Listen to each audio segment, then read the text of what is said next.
ফিকাস বনসাইটার age. তো আমার মনে হয় এখানে বাকি আরও যে বনসাইগুলো আছে, যেহেতু সন্ধে হয়ে গেছিলো আমি হয়তো কাছ থেকে দেখাতে পারলাম না তাই তোমাদের, তো সেগুলোরও নিশ্চয়ই অনেক এজ হবে।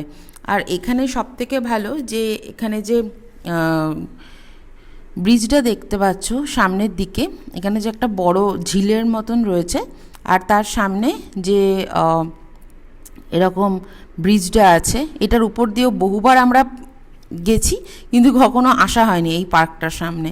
আর এখানে বোটিংও হয় শুনেছি, কিন্তু যেহেতু সন্ধ্যা হয়ে গেছিলো বোটিং বন্ধ হয়েছিল আর কি, আমরা বোটিং করতে পারিনি। তো নেক্সট টাইম ইচ্ছা আছে আর একটু আগে ভাগে চলে আসবো, কারণ পার্কটা ইভিনিংয়ে 4টের সময় খোলে, তো তার আগে তো আসা যাবে না। আর এখন এখানে প্রচণ্ড গরম পড়ে গেছে হায়দ্রাবাদে, মানে আমি এতদিন বাড়িতে ছিলাম এতটা গরম লাগেনি, এখানে এসে যত গরম লাগছে মনে হচ্ছে এখনই ভরা গ্রীষ্ম আর কি।